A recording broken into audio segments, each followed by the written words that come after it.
Baik, terima kasih. Ya, entar.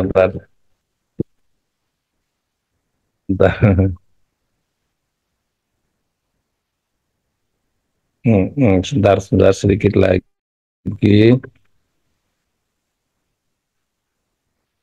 Hmm,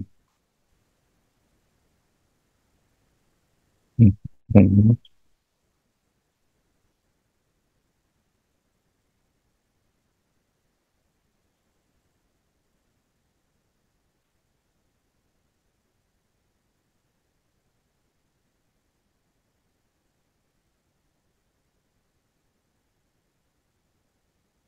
Oke, daftar biar siap. Baik, saya ingin menyampaikan materi saya yang judulnya adalah perspektif hukum pidana dalam pengadaan barang dan jasa. Baik, saya mulai terlebih dahulu. Assalamualaikum warahmatullahi wabarakatuh. Waalaikumsalam Waalaikumsalam warahmatullahi warahmatullahi wabarakatuh. wabarakatuh. Terima kasih ya. Baik, kita mulai, saudara. Saya ingin pertama mulai dari ini, nggak usah saya anukan ya, biar besarin biar ini lebih bagus, lebih terang ya. Jadi pokok materi saya terkait dengan hukum pidana dalam pengadaan barang, perspektif hukum pidana dalam pengadaan barang dan jasa. Saya akan materi pokoknya seperti ini: dasar hukum pengadaan barang dan jasa, perbuatan melawan hukum dalam pengadaan barang dan jasa, mekanisme penyelesaian perbuatan melawan hukum dalam pengadaan barang dan jasa. Nanti masing-masing ada uh, uh, uh, bagian dari bagaimana menyelesaikan persoalan-persoalan yang terkait dengan proses pengadaan barang dan jasa. Yang berikutnya adalah hubungan antara perbuatan melawan hukum administrasi, melawan hukum perdata dengan perbuatan melawan hukum pidana. Dan yang berikutnya adalah penerapan hukum pidana korupsi dalam pengadaan barang dan jasa. Ini yang terakhir ini barangkali yang menarik ya. Apakah itu bisa pengadaan barang dan jasa itu bisa dikorupsikan atau tidak? Baik, saya mulai dari dasar hukum terlebih dulu ya.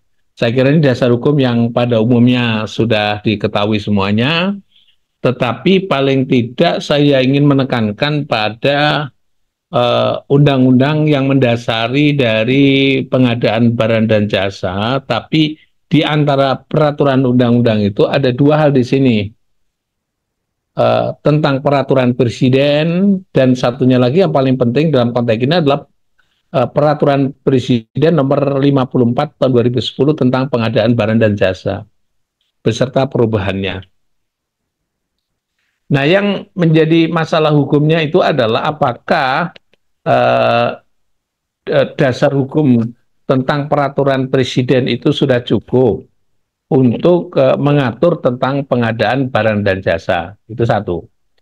Yang kedua, dulu itu pernah ada gagasan untuk mengubah peraturan presiden itu menjadi undang-undang. Dan saya ikut membahas pada saat itu ya, pembahasannya saya kira menarik ya. Akhirnya saya pada saat itu keberatan ya terkait dengan naskah RUU pengadaan barang dan jasa pada saat itu ya. Karena apa? Naskah pengadaan barang dan jasa pada saat itu eh, pertama itu kan mengganti peraturan presiden ini. Yang kedua, kalau itu diatur dalam satu undang-undang, memang harus ada, untuk menjadi pidana harus ada cantolannya. Cantolannya di undang-undang apa yang kira-kira dia bisa membreakdown norma hukum pidana dalam pengadaan barang dan jasa. Karena pada saat itu, yang keberatan pada saat itu adalah, yang keberatan pada saat itu sesungguhnya, termasuk saya yang keberatan. Kenapa atau mengapa peraturan presiden nomor 34 yang telah 54 yang telah diubah berikutnya itu dikenakan sanksi pidana, padahal undang-undang nomor 12 tahun 2011 itu mengatur bahwa seseorang itu tidak dapat dijatuhi pidana disebabkan karena dia melanggar peraturan-peraturan, misalnya peraturan presiden, peraturan pemerintah dan seterusnya. Itu yang boleh mengancam sanksi pidana bagi pelanggaran hukum itu hanya kalau dasar hukumnya adalah undang-undang atau perda. Ya, jadi hanya kalau dimuat dalam perda saja, ya, saya ulangi lagi, hanya kalau dimuat di dalam perda saja, itu boleh diatur di dalam perda atau undang-undang, itu boleh diatur dalam kalau melanggar undang-undang dan perda boleh diancam dengan sanksi pidana. Tapi kalau itu hanya peraturan presiden, itu tidak boleh diancam dengan sanksi pidana. Kecuali peraturan presiden nanti ada rujukannya yang di atasnya undang-undang memerintahkan peraturan presiden yang memerintahkan norma, norma itu ada sanksi pidana. Kalau itu ada berarti baru mungkin itu ada sanksi pidana. Gitu. Jadi, saya kira ini penjelasannya untuk dasar hukum seperti itu. Nanti akan ada efeknya berikutnya yang saya akan jelaskan pada bagian berikutnya ya. Baik. Nah, sekarang pertanyaannya adalah hukum pengadaan barang dan jasa. Ya, hukum pengadaan barang dan jasa. Jadi saya ingin sampaikan pada Bapak dan Ibu sekalian, kalau kita melakukan pengadaan barang dan jasa, hukum yang terkait di dalamnya itu yang pertama-tama itu namanya hukum administrasi. Ya, ini saya akan pindah, geser ke kiri ya supaya nanti di situ menjadi terang. Jadi yang pertama itu adalah hukum administrasi. Jadi kalau pengadaan barang dan jasa itu usulan agar supaya ada anggaran untuk pengadaan barang atau jasa, itu bersumber dari apa yang disebut sebagai bersumber dari hukum administrasi. Atau sebut saja itu hukum administrasi pemerintahan. Maka hukum administrasi pemerintahan berjalan pada saat proses pengadaan barang dan jasa itu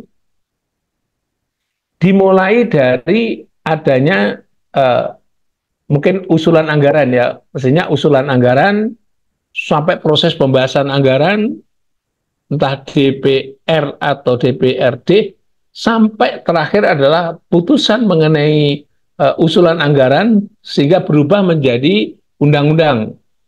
Jadi kalau pada level pusat namanya adalah Undang-Undang APBN, kalau level daerah namanya adalah Peraturan Daerah tentang APBD. Ya. Jadi dua hal ini sumber hukumnya. Nah, kalau sudah menjadi undang-undang APBN dan sudah menjadi Perda APBD, berarti tugas berikutnya adalah hukum administrasi adalah mengatur lebih lanjut bagaimana teknis pelaksanaan dari pengadaan barang dan jasa mendasarkan pada Perda APBD atau Undang-Undang APBN. Nah, disitulah mulai yang berikutnya adalah pengangkatan panitia yang diketuai oleh PPK sampai dengan ujung terakhir dari proses pengadaan barang dan jasa itu adalah pembubaran panitia. Ya, sampai ujung terakhir dari itu adalah pembubaran panitia. Dan akhirnya di situ pembubaran panitia dan diakhiri dengan pertanggungjawaban pengadaan barang dan jasa.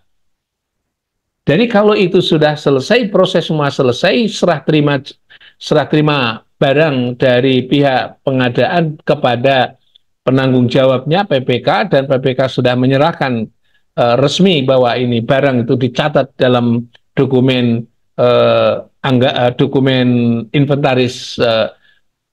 dokumen inventaris berarti sudah selesailah proses pengadaan barang dan jasa. Nah, kalau itu semua sudah selesai, berarti dia semua proses hukum administrasi sudah selesai, ya. Atau dengan kata lain, domain hukum administrasi sudah dilaksanakan dengan baik dan benar, dan berarti dia harus sudah dinyatakan sudah selesai.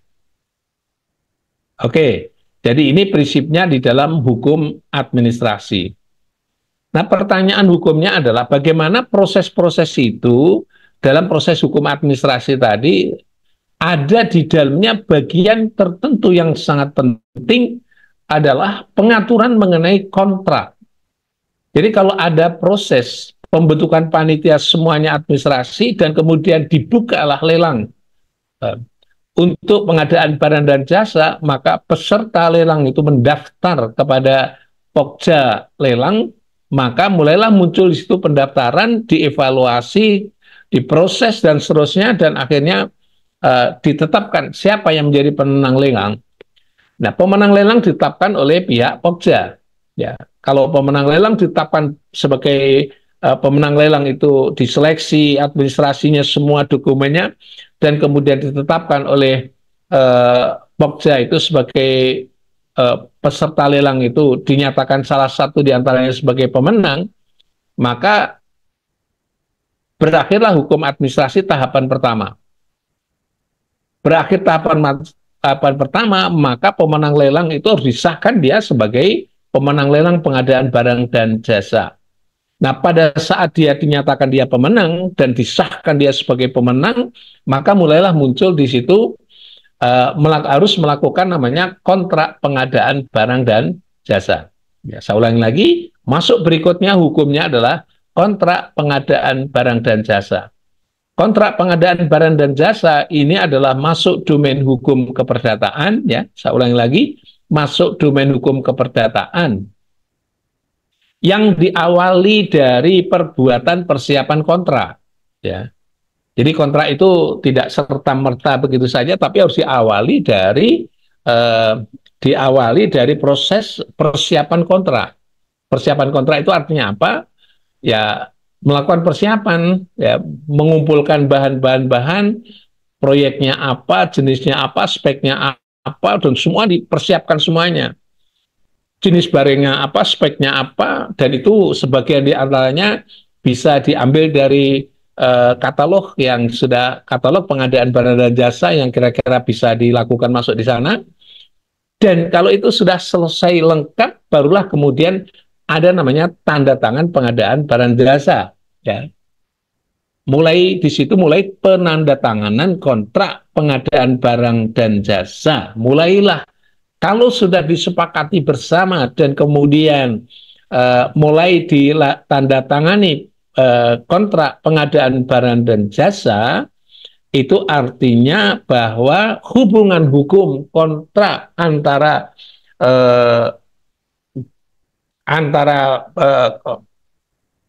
pemenang lelang, peserta pemenang lelang tadi dengan pihak pengadaan barang dan jasa sudah on, tanda tangan kontrak ada di situ. Biasanya yang mewakili adalah PPK. Jadi kalau sudah tanda tangan kontrak, berarti sejak tanda tangan kontrak itu, kontrak dinyatakan on, maka hubungan hukum kontrak itu mulai berlaku. Ya. Jadi saya ulangi lagi, hubungan hukum kontrak mulai berlaku dan mengikat kepada kedua belah pihak. Nah, bagaimana Pak syarat-syarat mengikatnya itu? Ya, prinsipnya itu harus tunduk pada hukum kontrak. Hukum kontrak itu azas yang pertama adalah kebebasan berkontrak. Harus ada punya itikat baik, melakukan kebebasan berkontrak, dan semua dilakukan, dan konten isinya sudah disepakati bersama, dan kemudian sudah oke, nggak ada pelanggaran hukum, dan seterusnya, dan berakhirlah kemudian tanda tangan kontrak. Nah, tanda tangan itu menunjukkan bahwa pihak yang membuat kontrak masing-masing itu, kalau sudah membubuhkan tanda tangan, dia sama artinya dengan mengikatkan diri kepada hukum kontrak yang bersangkutan. Mengikatkan diri, jadi terikat pada hukum kontrak yang bersangkutan. Kalau terikat pada hukum kontrak yang bersangkutan, maka pihak-pihak yang membubuhkan tanda tangan, dia wajib mentaati isi daripada hukum kontrak. Maka hukum kontrak nggak main-main di sini, sebagai pedoman sekaligus sebagai parameter alat ukur kepada kedua belah pihak untuk mengerjakan proyek itu atau pengadaan barang dan jasa. Dan kalau itu sudah selesai, sudah ditandatangani, dan kemudian kewajiban masing-masing, atau istilah bahasanya melahirkan hak dan kewajiban masing-masing. Haknya muncul sekaligus kewajibannya muncul. Pada pihak lain, kewajibannya muncul, haknya juga muncul. Jadi masing-masing akan muncul, di dalamnya adalah hak dan kewajiban. Yang satu pihak adalah dimulai dari hak dulu, maka melahirkan kewajiban pihak lain. Yang kedua adalah dia menjadi kewajiban, yang kedua adalah menjadi hak orang lain. Jadi lahirlah namanya hak dan kewajiban. Ya. Kalau sudah hak dan kewajiban, maka sejak perjanjian itu on sampai berakhir, sampai tujuan kontrak itu selesai, barulah kemudian itu menjadi domain hukum keperdataan, atau resminya adalah domain hukum kontrak keperdataan. Kalau sudah selesai melaksanakan kewajibannya masing-masing itu, maka selesailah hukum kontrak. Kalau hukum kontrak selesai, maka bergeser kembali kepada hukum administrasi. Barang atau barang dan jasa atau produk jasa tadi yang sudah selesai kontrak, maka harus dicatatkan itu menjadi milik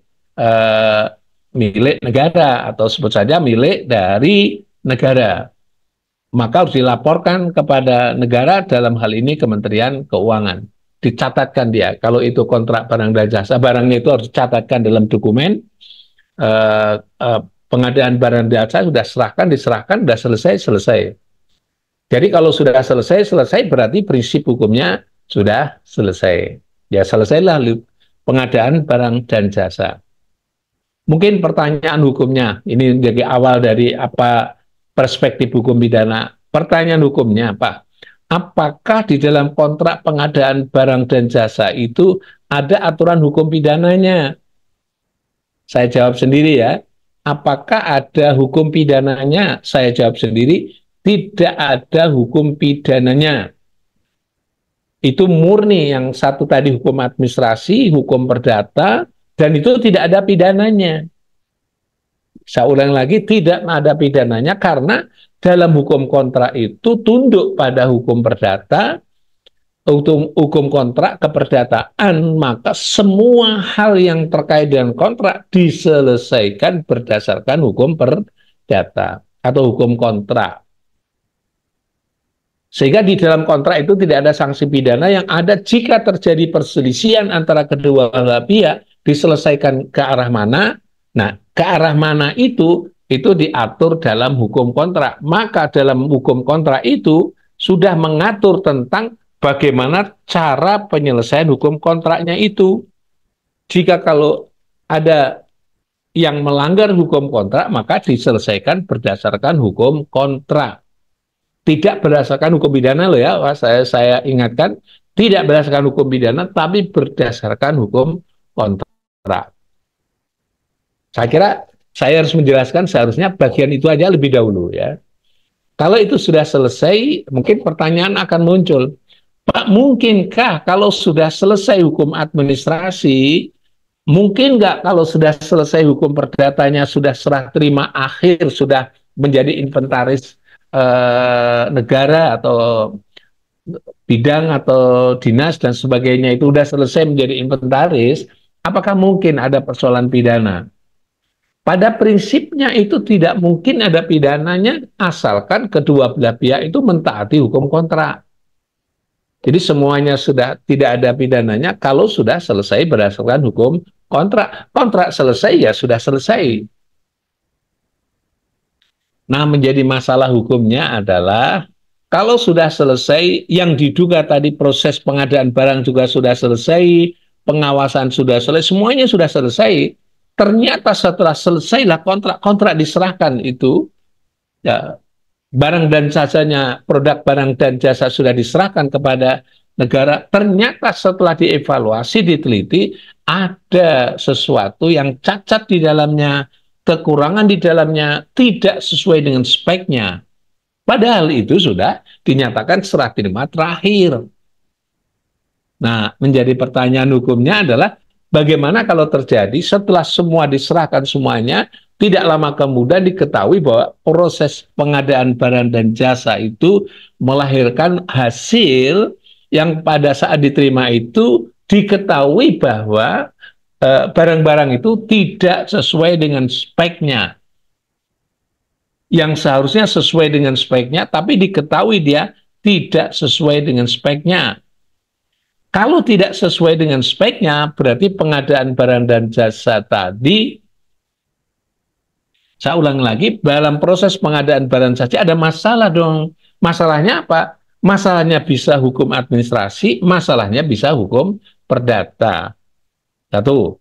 Nah, kalau masalahnya hukum administrasi, pertanyaan berikutnya adalah apakah di dalam hal proses-proses sudah selesai setelah terima terakhir itu ada prosedur yang cacat dalam satu konteks ini, atau hasilnya tadi sudah dites dan atau dites atau diperiksa dan ternyata hasilnya itu tidak sesuai pada bagian akhirnya, tidak sesuai dengan speknya, atau mungkin produk yang dihasilkan itu rusak belum masa waktu berlakunya. Nah, mulailah diselidik di situ. Apakah terjadi pelanggaran hukum administrasi? Kalau jawabannya ya, atau apakah terjadi eh, dugaan pelanggaran hukum perdata? Kontra, jawabannya ya. Maka pertanyaannya, apakah sudah diselesaikan berdasarkan hukum administrasi atau berdasarkan hukum kontra? Ya mesti jawabannya ya sudah, karena itu prosesnya sudah terjadi. Maka jadi pertanyaan, jadi barang inventaris tadi itu ternyata sudah cacat di dalam prosesnya itu sudah diserahkan, yang orang lain atau pihak pengadaan itu tidak lagi bisa meminta pertanggungjawaban kepada Pak pengadaan, rekanan kontrak. Nah, mulailah muncul di situ. Kalau itu ada iktikat jahat dalam proses pengadaan barang dan jasa dan penyerahan barang dan jasa, ada unsur perbuatan melawan hukum di dalamnya, maka pertanyaannya apakah melawan hukum administrasi tadi bisa menggerakkan hukum pidana atau tidak? Apakah pertanyaan berikutnya dalam hal pelanggaran hukum perdata tadi bisa menggerakkan hukum pidana atau tidak? Dan seterusnya, maka jawabannya kalau itu dapat menggerakkan hukum pidana, maka mulailah muncul di dalamnya adalah ada perbuatan melawan hukum. Ya. Oh, kalau gitu ada perbuatan melawan hukum dalam hukum administrasi, ada perbuatan melawan hukum dalam hukum pidana. Nah, kalau begitu ada dugaan dong pelanggaran hukum pidana, karena itu ada perbuatan melawan hukum yang tidak sesuai dengan speknya yang menyebabkan kerugian keuangan negara. Ya, maka mulailah muncul di situ kualifikasi perbuatan melawan hukumnya, apakah melawan hukum administrasi itu berhenti saja, atau melanggar administrasi itu ternyata bisa menggerakkan hukum pidana. Kalau itu bisa menggerakkan hukum pidana, lahirlah namanya perbuatan melawan hukum pidana. Jadi melawan hukum administrasi bisa berubah menjadi perbuatan melawan hukum pidana. Maka lahirlah yang dilanggar dalam hukum pidana melawan hukumnya itu melawan hukum umum dalam KUHP atau melawan hukum khusus di dalam Undang-Undang Tindak Pidana Korupsi. Nah, jawabannya tergantung fakta hukumnya, kasus hukumnya. Kalau itu ternyata adalah hukum umum yang dilanggar, maka akan diselesaikan berdasarkan hukum umum dalam KUHP. Kalau itu ternyata adalah hukum khusus dalam Undang-Undang Tindak Pidana Korupsi, maka berlakulah hukum tentang tindak pidana korupsi. Ya. Jadi begitu ya, itu prinsip hukum pengadaan barang dan jasa. Pidana tidak akan pernah ada, mestinya tidak ada. Pidana baru ada kalau ada bukti-bukti terjadi perbuatan melawan hukum administrasi perdata, itu kedudukannya sebagai perbuatan persiapan untuk melakukan tindak pidana. Akhirnya kalau itu terbukti ada tindak pidananya, maka pertanyaan diterapkan adalah bisa hukum pidana umum, bisa hukum pidana khusus tipikor. Catatan yang perlu dijelaskan dalam konteks ini, satu, perbuatan melawan hukum administrasi tidak identik dengan sifat melawan hukum pidana. Nah, jadi harus ada dasar-dasar mengubah administrasi menjadi pidana. Dan perbuatan melawan hukum administrasi sebagai perbuatan persiapan untuk melakukan perbuatan pidana. Jadi kedudukan perbuatan melawan hukum administrasi adalah sebagai perbuatan persiapan melakukan perbuatan pidana. Demikian juga pelanggaran terhadap hukum perdata tadi sebagai perbuatan persiapan untuk melakukan pelanggaran hukum pidana. Barulah kemudian diperiksa lagi, ada nggak perbuatan pidana yang dilakukan.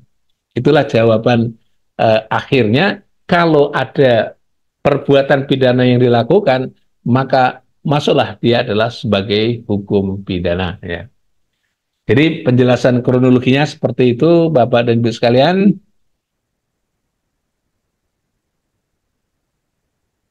Nah, yaitu prinsipnya seperti yang sudah saya jelaskan. Maka pertanyaan hukumnya adalah bagaimana penerapan pengadaan barang dan jasa dan sanksinya terlebih dahulu. Yang nanti sanksi, ada satu bagian sanksi adalah sanksi pidana. Ya, minta maaf ya, saya akan minum dulu ya.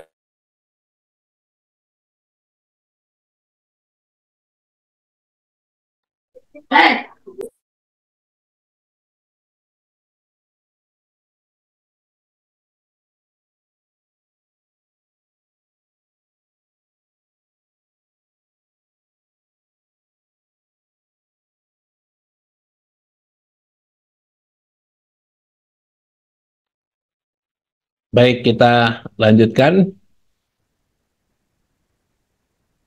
Baik, kita lanjutkan ya. Jadi kalau itu terjadi pelanggaran hukum administrasi pengadaan barang jasa, bagaimana cara menyelesaikan terhadap dugaan pelanggaran hukum administrasi dalam pengadaan barang dan jasa? Cara menyelesaikan pertanyaannya. Penyelesaian dilakukan dengan cara sesuai dengan hukum administrasi, ya. Karena ini domainnya domain hukum administrasi, maka diselesaikan berdasarkan sesuai dengan hukum administrasi. Yang kedua, kalau terjadi melawan hukum, maka melawan hukumnya itu adalah melawan hukum administrasi. Maka semuanya nanti diselesaikan melalui mekanisme hukum administrasi, ya. Mekanisme atau prosedur hukum administrasi. Baru kemudian kalau terbukti ada perbuatan melawan hukum administrasi, maka akan dikenakan namanya sanksi administrasi. Pertanyaannya Bapak dan Ibu sekalian, sanksi administrasi dalam bentuk apa ya? Ya, pendek kata hukum administrasi, jadi bisa dikenakan sanksi administrasi yang ringan, sedang atau sanksi yang berat. Ya, kalau sanksi yang berat itu berupa pemecatan ya, dari statusnya sebagai pegawai. Ya, itu sanksi yang terberat dalam hukum administrasi itu adalah dipecat dari pegawai negeri. Sementara sanksi-sanksi yang lain itu bisa kombinasi tergantung bobot sanksinya seperti apa. Yang kedua, bagaimana kalau terjadi dugaan pelanggaran hukum kontrak antara pihak panitia dengan pengadaan barang dan jasa dengan pihak rekanan sebagai pemenang kontrak. Jika terjadi apa yang disebut sebagai pelanggaran hukum kontrak, itu dikenal di dalam hukum kontrak disebut wan prestasi, ya, wan prestasi. Wan prestasi bukan perbuatan melawan hukum ya, itu pertama harus disebut sebagai wan prestasi, maka diselesaikan sesuai dengan kontrak atau keperdataan. Loh Pak, sesuai dengan kontrak keperdataan maksudnya di mana? Kontrak itu kan masing-masing harus tanda tangan dan masing-masing harus memiliki dokumen kontrak tadi. Karena masing-masing memiliki, maka masing-masing harus mentaati kewajiban-kewajiban yang ada di dalam kontrak tadi. Kalau itu mentaati aturan-aturan dan kewajiban dalam kontrak dilakukan, berarti sudah clear and clean bahwa dia telah taat pada aturan hukum kontrak.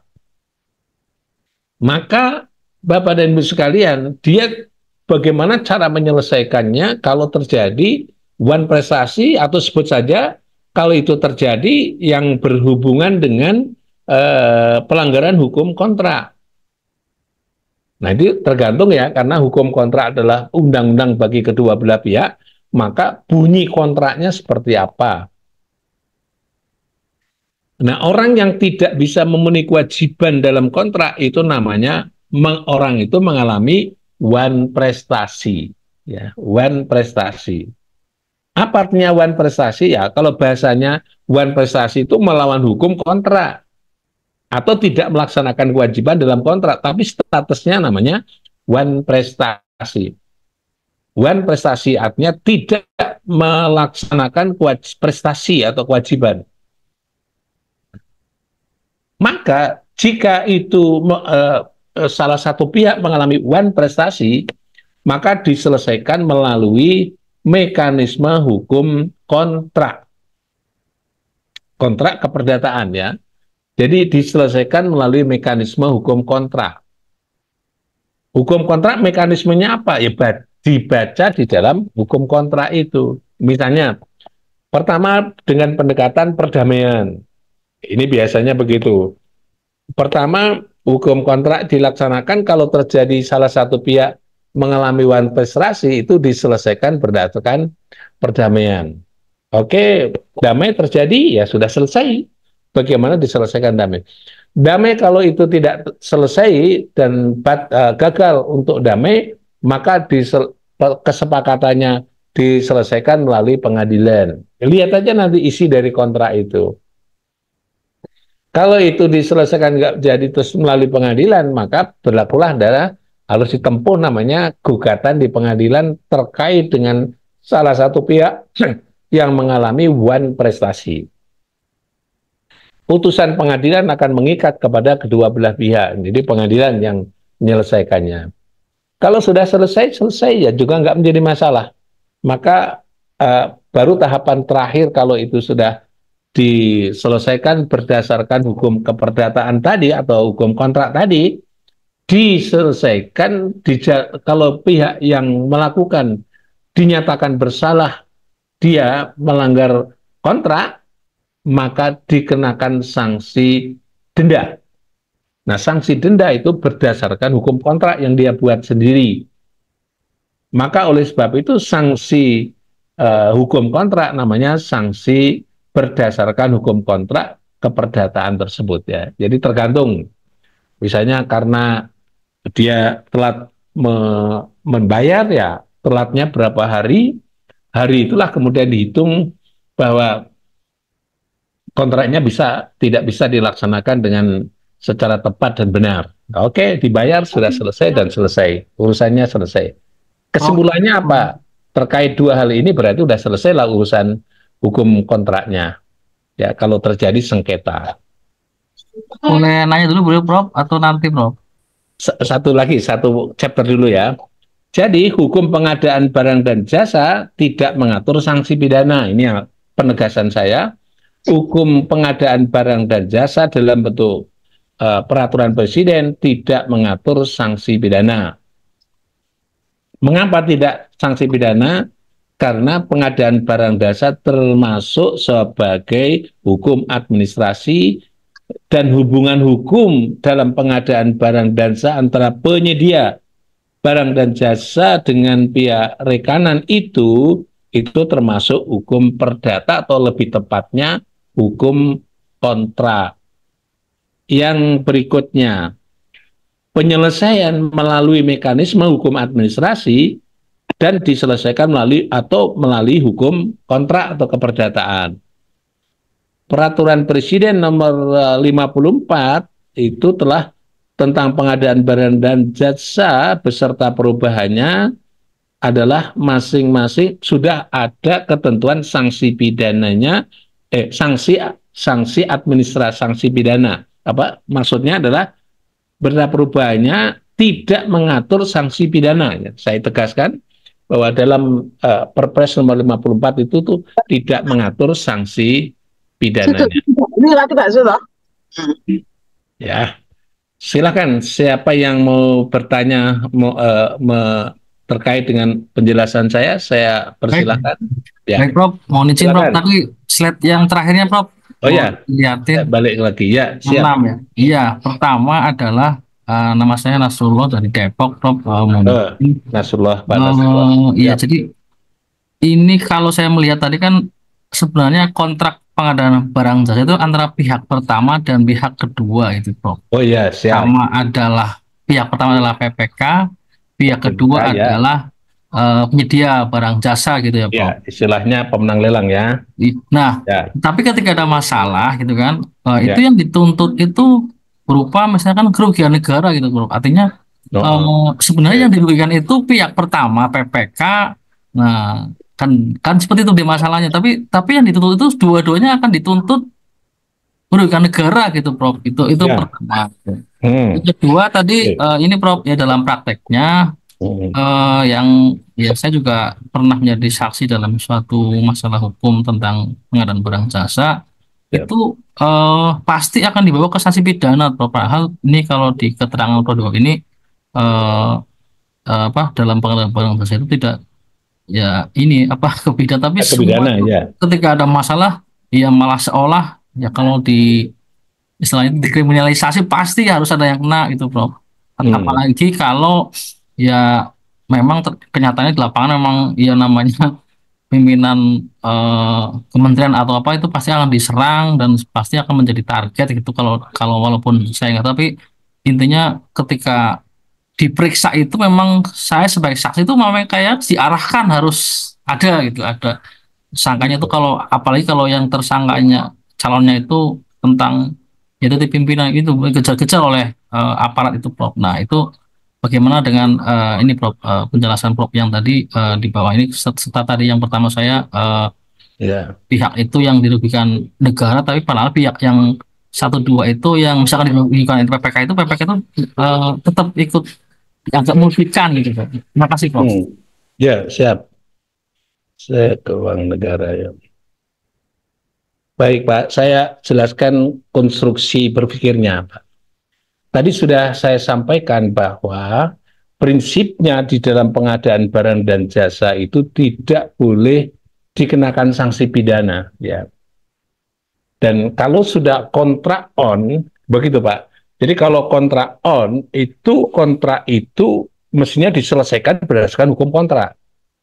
Kalau kontrak belum selesai, ya saya ulangi lagi, kontrak itu masih on tapi belum selesai, siapa yang bertanggung jawab? Yang bertanggung jawab adalah dua belah pihak, konteksnya adalah dalam uh, pelanggaran hukum kontrak. Kalau pelanggaran hukum kontrak itu karena tidak melaksanakan kewajibannya salah satu pihak, maka disebut sebagai wan prestasi. Nah, wan prestasi diselesaikan berdasarkan hukum kontrak yang mekanisme sudah jelas ada di situ. Nah, oleh sebab itu saya ingin tegaskan dalam satu konteks ini, kalau hukum kontrak masih on, dengan alasan apapun dia tidak bisa dikenakan sanksi pidana, tidak bisa diproses secara pidana, semuanya tidak bisa. Karena apa? Karena hukum kontrak masih on. Saya ambil contoh Bapak, misalnya orang suruh bangun gedung, gedungnya baru dibangun, masih ada proses pembangunan yang belum selesai, baru itu pada bulan Juli kan, misalnya begitu. Belum selesai, bisa nggak dipidana? Belum bisa dipidana. Atau tidak bisa dipidana karena itu masih domain hukum kontrak, kontraknya masih on. Jadi begitu. Jadi kalau itu ada sesuatu hal yang dianggap itu tidak sesuai dengan kontrak, speknya dan seterusnya, langsung sesuai dengan hukum kontrak, ditegur dia, ganti, tegur, ganti, dan seterusnya. Oleh pengawas misalnya dia tidak bisa itu, harus diganti, itu diganti.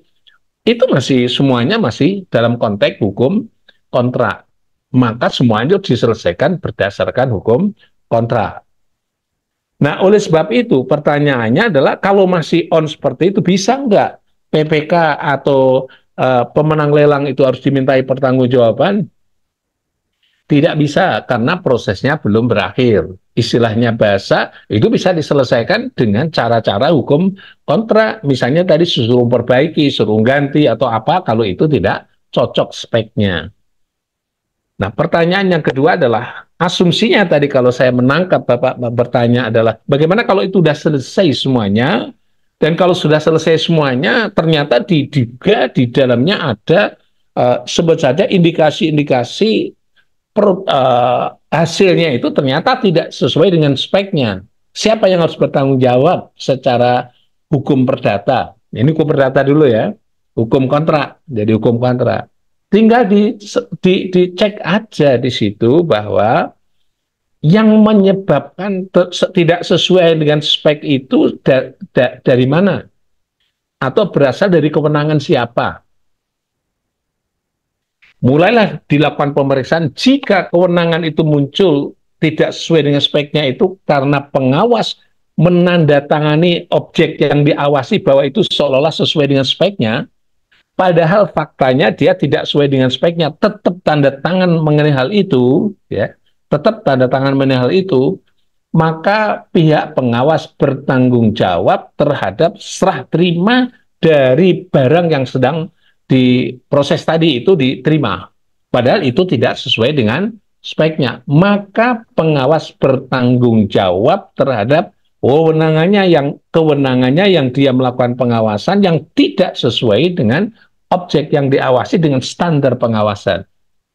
Akibatnya apa? Setelah terima terakhir itu adalah diketahui cacat secara hukum bahwa itu objeknya adalah tidak sesuai dengan speknya.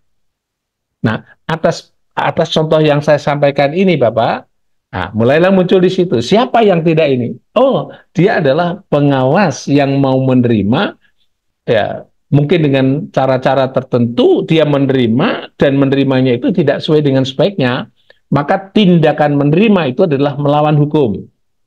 Nah, menjadi pertanyaannya adalah siapa yang harus bertanggung jawab terhadap objek yang diawasi ternyata dia adalah tidak sesuai dengan speknya dan itu menjadi bagian cacat daripada hasil dari proyek tadi, itu adalah pihak pengawas. Kalau pihak pengawas dari itu manajemennya dipimpin oleh PPK, apakah PPK ikut bertanggung jawab? Saya berpendapat bahwa kalau yang melakukan perbuatan itu adalah pengawas, akibat diawasi sehingga barang, material, atau benda sesuatu yang diawasi tadi itu menjadi diterima, menjadi cacat tapi diterima, maka tanggung jawab sepenuhnya ada pihak pengawas. PPK tidak dapat bertanggung jawaban. Kalau itu diterima dan kemudian dia kong kali kong bersekongkol dengan pihak pengadaan barang jasa, pihak sebut saja rekanan pemenang lelang tadi, penanggung jawab pengadaan barang dan jasanya itu atau pihak rekanan pemenang lelang, dia kong kali kong, mungkin dengan membayar dan sebagainya, maka 100% yang bertanggung jawab adalah pengawas. Dan yang kedua, kalau toh juga harus masuk yang kedua, itu siapa? Adalah rekanan pemenang lelang. Ya. Jadi dua orang ini. Pak, ini yang satu ini bisa nggak di Pak PPK-nya juga harus bertanggung jawab? Kalau PPK bisa membuktikan bahwa tidak terlibat dalam proses itu dan semata-mata itu kewenangan yang ada pada pihak pengawas, maka 100% pengawaslah yang harus bertanggung jawab. Berikutnya, Pak, kalau misalnya hal proses-proses itu terjadi kerugian negara, menjadi siapa yang bertanggung jawab terhadap kerugian keuangan negara? Karena proyek atau sebut saja kontrak tadi sudah selesai dan itu sudah clear and clean dan cacatnya itu kelihatan atau sebut saja kerugiannya kelihatan bersumber dari penerimaan barang dan barang itu ternyata di bawah standar atau tidak sesuai dengan speknya, maka yang bersangkutan pihak pengawas tadi itu yang bertanggung jawab. Ya. Nah, berarti kerugian yang terjadi tadi disebabkan karena perbuatan pengawas yang tanda tangan dan menerima objek yang diawasi yang tidak sesuai dengan speknya. Pak, bisa nggak dibebanin pidana kerugian negara itu kepada PPK? PPK azasnya begini. Kenapa PPK tidak bisa? Azasnya itu begini ya Pak. Dalam hukum pidana itu azasnya siapa yang berbuat, dialah bertanggung jawab.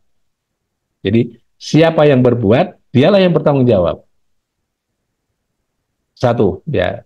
Berarti siapa yang berbuat, yang bisa masukkan objek yang diawasi yang tidak sesuai dengan standar, pihak pengawas. Pengawas yang bertanggung jawab. Itu satu. Yang kedua, apakah PPK bisa dimintai pertanggungjawaban? Nah, prinsipnya yang kedua, bahwa pertanggungjawaban pidana tidak bisa dialihkan kepada pihak lain yang dia tidak melakukan perbuatan. Ya. Pertanggungjawaban tidak bisa pidana, tidak bisa dialihkan kepada pihak lain, yang pihak lain itu adalah tidak memiliki tanggung jawab, tidak berbuat, tidak berbuat. Tanggung jawab ya, karena dia adalah pimpinan ya, tapi tidak berbuat ya, karena dia adalah memang tidak berbuat. Sepenuhnya yang berbuat itu pengawas barang dan jasa. Saya kira inti pokoknya begitu Pak. Mungkin ada yang mengklarifikasi kembali, saya persilakan. Iya Pak. Cukup jelas sih Pak, nanti tanya lagi kalau Jelas ya. ya Pak ya. Nanti kalau ada lagi nanti diskusi Siap lagi ya Pak. Ya, Pak ya. siap dari Depok ya. Prof, bisa nanya Ada dikit, lagi Prof? yang lain sebelum Bisa saya. tanya? Tanya Oke, dikit, Prof. siap, siap. Siap, siap. Nah, Siap, siap. saya menyambung yang tadi, Prof, sebenarnya. Kan bagaimana dengan Ya, tanggung jawabnya PPK karena dia yang mencairkan dana kepada pengawas? Apakah dia akan menguntungkan pihak pengawas dalam posisi itu, Prof? Apakah dia tidak ya. sangat? Padahal dia juga tidak melakukan itu untuk pengawasan, dia tidak apa? Tidak nyata-nyata dia yang berbuat. Yang kata Prof tadi dia yang berbuat pengawasan. Tapi dari akhir kontrak itu kan eh, PPK yang mencairkan dana untuk membayar pengawasan. Apakah dia tidak terlibat PPK-nya, Prof? Karena dia apakah tidak ikut serta dalam hal ini? Saya kira itu pertanyaan saya, Prof. Ya, ya siap-siap Bapak. Bagus sekali pertanyaannya. Bukankah yang menjawab, yang harus, bukankah PPK juga yang karena ada laporan dan sebagainya sudah selesai, terus yang bertanggung jawab mencairkan dana juga PPK kepada pihak pengawas tadi, ya. Karena tugasnya melakukan pengawasan sudah selesai. Nah, pertanyaan itu harus ditanya lagi, Pak. Tupoksinya dan sebagainya itu PPK itu sampai di mana tupoksinya terkait dengan objek pengawasan itu, gitu. Kalau tupoksinya adalah ini 100% diserahkan kepada pengawas, lembaga pengawas, ya, ya berarti dia tidak punya kewajiban apapun terkait dengan perbuatannya. Kalau sudah dia mandat dia melakukan pengawasan sudah selesai, ternyata dia curang di dalam melakukan pengawasan, dan ternyata dalam proses kecurangan itu melahirkan kerugian negara, gitu. Nah, ya, menjadi pertanyaannya adalah perbuatan curang itu menjadi objek awasan dari pihak PPK atau tidak? Objek awasan dari pihak PPK atau tidak? Kan biasanya begini, kalau sudah ada laporan, PPK melakukan laporan penjelasan untuk pencairan itu, dia sudah lakukan itu, sudah, terus kemudian dimintakan pencairan dana berikutnya, tapi setelah dicek di situ memang dokumen semua clear bahwa itu adalah sudah sesuai dengan speknya. Nah, pertanyaan tadi adalah, apakah PPK masih harus bertanggung jawab, turun ke lapangan, mengukur sendiri, semuanya sendiri, berdasarkan pada laporan tadi? Kalau saya jawab bahwa, oh tidak ada kewajiban itu, cukup kita memberi kriteria atau kriteriumnya itu kepada pengawas, dan pengawas harus mengerjakan berdasarkan kriterium itu, ternyata dia tidak sesuai dengan kriterium itu, berarti yang salah siapa? Yang tidak sesuai dengan siapa? Pengawas. Dan itu diketahui kalau sudah selesai pekerjaan, semua pekerjaan baru diketahui, gitu. Kalau itu sudah sampai selesai pekerjaan baru diketahui, nah pengetahuan itu terjadi ketika dia sudah serah terima hasil, serah terima akhir hasil. Nah, berarti kan nggak bisa ditimpakan kepada siapa? Kepada PPK. Oh, nggak bisa, karena apa? Tugasnya dia itu murni pihak yang melakukan pengawasan lapangan itu yang bersangkutan. Jadi ada apapun yang terkait dengan kondisi lapangan, dialah harus bertanggung jawab. Tidak bisa itu dialihkan pada PPK. Tugas PPK itu hanya membayar, ya. Kalau dia sudah melaporkan proses-proses pengawasan itu, dan kalau itu progresnya sudah sesuai dengan pencairan dana itu, ya nggak apa-apa, dicairkan adalah sah. Jadi begitu Pak. Jadi saya ingin memberi tegasan kembali sampai di mana hasil awasan itu masih juga menjadi tanggung jawab dari PPK.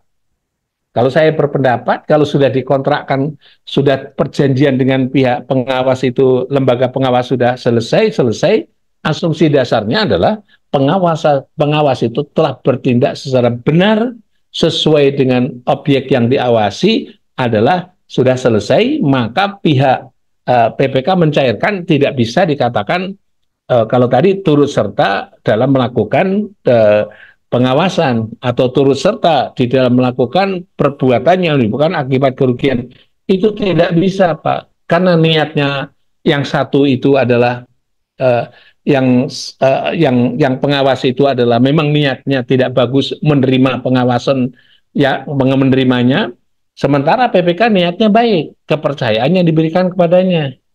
Nah, syaratnya dari eh, turut serta itu adalah dua-duanya bersekongkol, sepakat untuk berbuat jahat, biarlah masuk barang yang di bawah standar itu untuk masuk. Kak. Kalau itu terbukti, memang benar Bapak, itu PPK bertanggung jawab. Ya.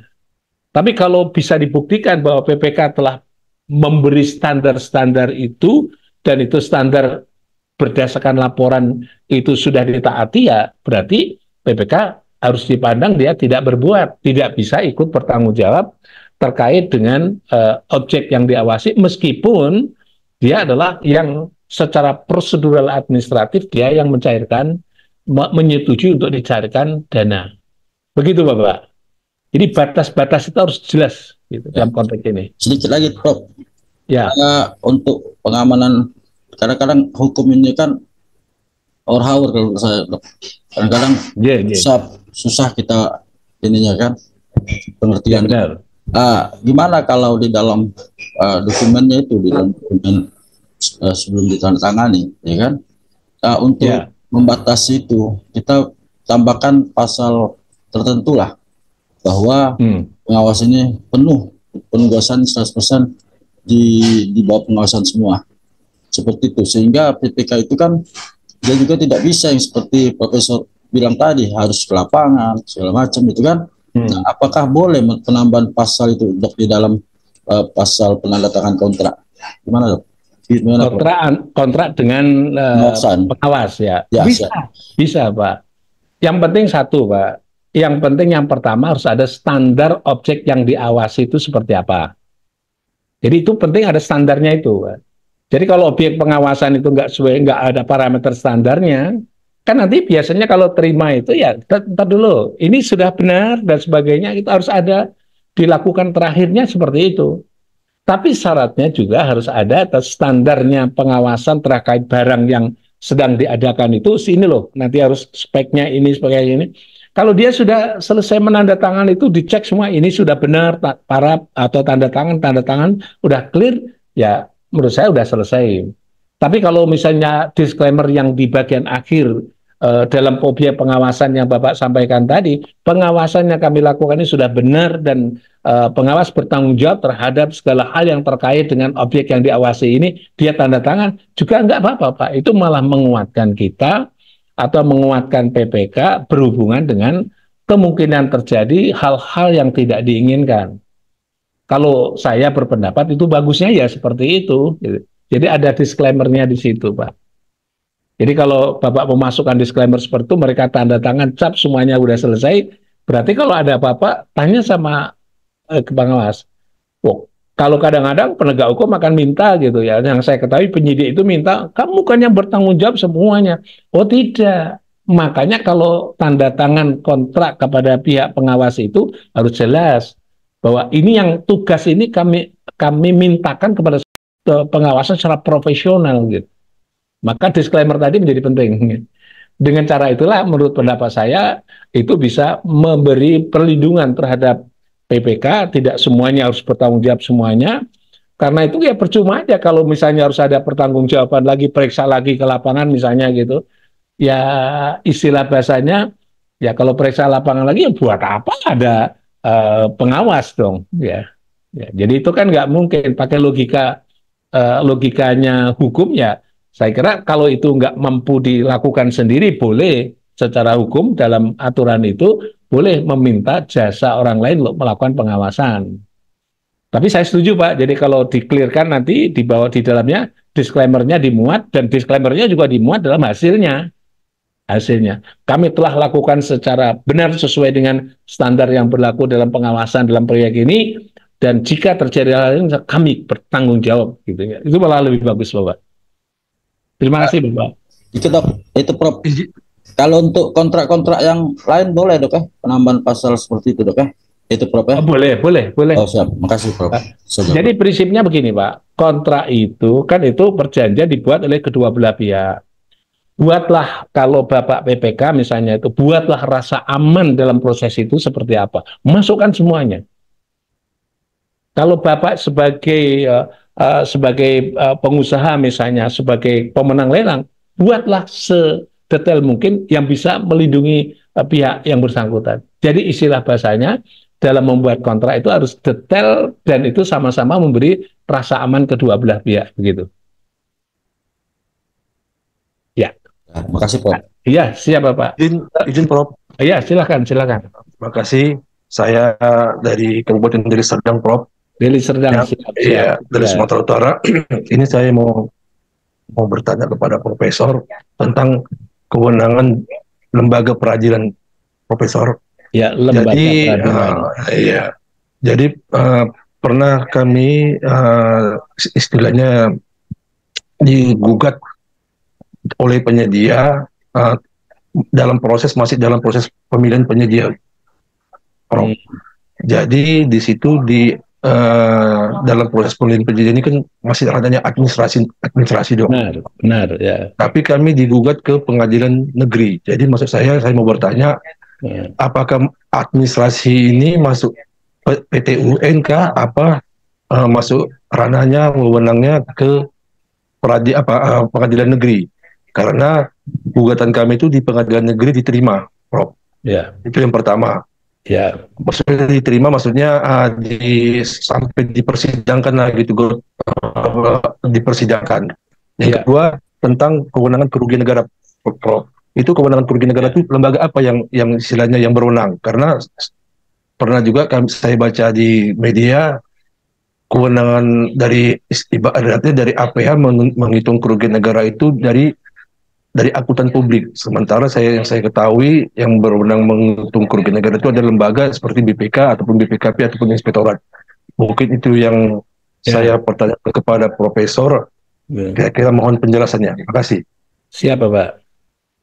Baik, ini pertanyaan yang pertama adalah terkait dengan lembaga peradilan mana yang punya kompeten untuk melakukan pemeriksaan jika ada pihak penyedia itu melakukan gugatan. Nah, gugatan itu harus ditanya lebih di gugatan ini apa? Maksudnya materi gugatan itu? Materi gugatannya, Prof, itu istilahnya penyedia kalah sistem. Mereka keberatan atas penetapan pemilih atas penetapan pemenang penyedia. Ya. Ya, kalau itu keberatannya itu terkait dengan penetapan penyedia itu setelah produk putusan dari pihak yang bertanggung jawab di situ adalah PPKOM atau Pokja. Kalau Pokja sudah bertindak berdasarkan prinsip-prinsip hukum bahwa berdasarkan hukum administrasi bahwa si A adalah sebagai pemenang lelang, maka si B boleh menggugat, boleh. Yang digugat apa? Yang digugat mestinya adalah objek putusan dari Pokja ini. Ya. Objek putusan dari Pokja yang memenangkan itu. Nah, kalau itu yang terjadi, itu prinsipnya itu kompetensinya PT UN. Ya. Mengapa PT UN? Karena PT UN itu memiliki wewenang untuk menguji tentang putusannya itu. Itu satu, ya. Sehingga kalau itu benar ternyata ke pengadilan merugikan. Ruginya karena apa? Harus dijelaskan juga.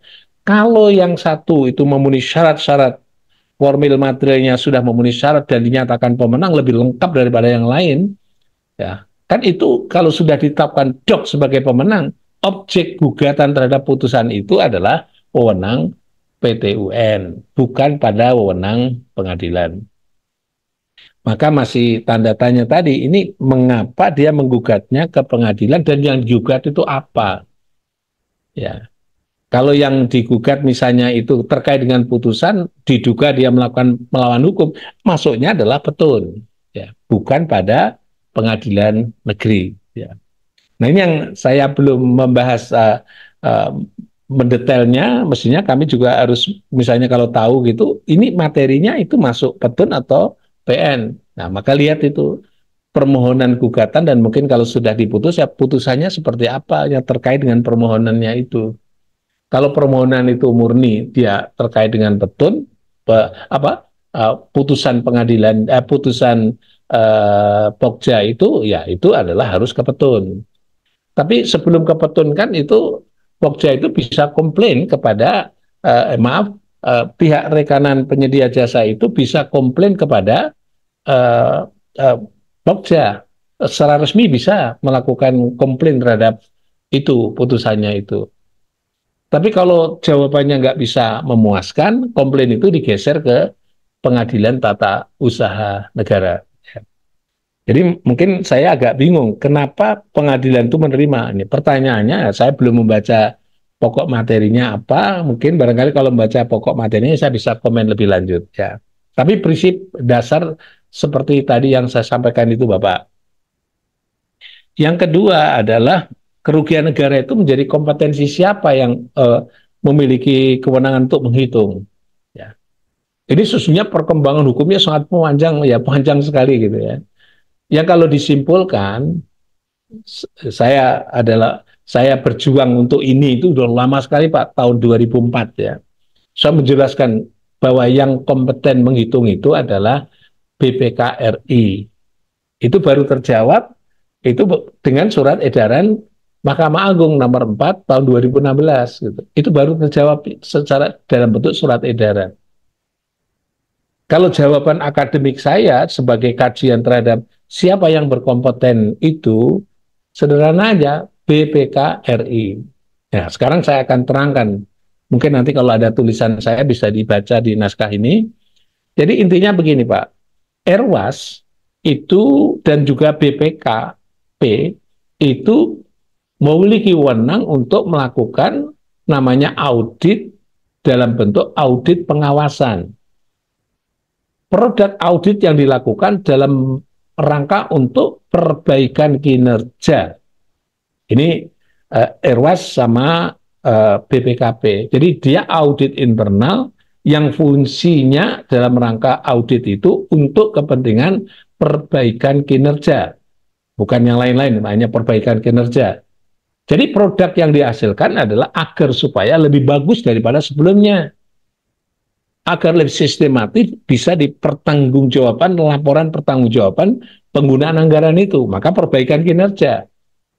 Kalau sudah dilakukan audit oleh pihak internal tadi, termasuk Erwas sama BPKP, maka muncullah di situ sudah laporan yang telah teraudit oleh BPKP dan Irwas. Kalau itu sudah clear and clean, dua lembaga ini atau sudah itu clear and clean, maka barulah laporan pertanggungjawaban itu diserahkan kepada BPK RI untuk dilakukan audit yang independen karena BPK RI sifatnya adalah tugas konstitusionalnya adalah melakukan audit.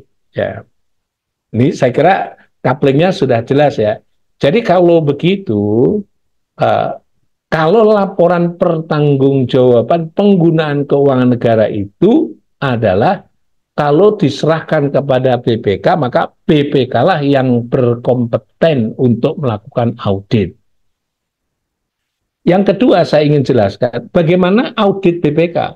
BPK itu memiliki dua kewenangan audit. Audit pertama namanya audit umum atau general audit, yang auditnya adalah mengecek apakah laporan pertanggungjawaban dan penggunaan uang negara itu sudah benar atau tidak benar.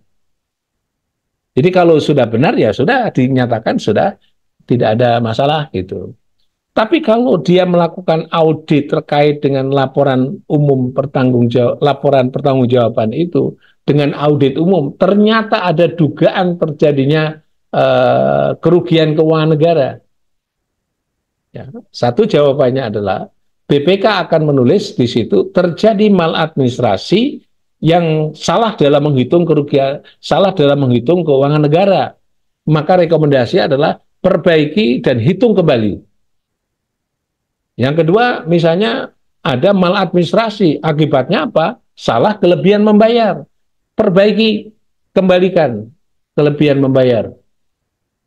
Kalau sudah kembali dilaporkan, oke, sudah selesai, maka laporannya clear and clean, laporan pertanggungjawaban karena rekomendasi sudah dilaksanakan.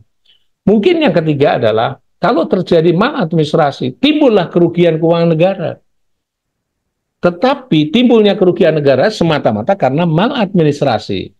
Mulailah di situ pertanyaannya, ini pidana atau belum? Belum, itu maladministrasi yang melahirkan kerugian negara. rekomendasinya BPK akan lihat ini pidana atau bukan. Bukan, ini maladministrasi masuk perdata. BPK akan menulisnya terjadi maladministrasi yang merugikan keuangan negara. Kembalikan dan perbaiki laporan pertanggungjawabannya. Kalau sudah dikembalikan, perbaiki laporan, sudah selesai, BPK akan menerbitkan. Sudah itu adalah sudah selesai atau clear and clean. Ada yang berikutnya ini.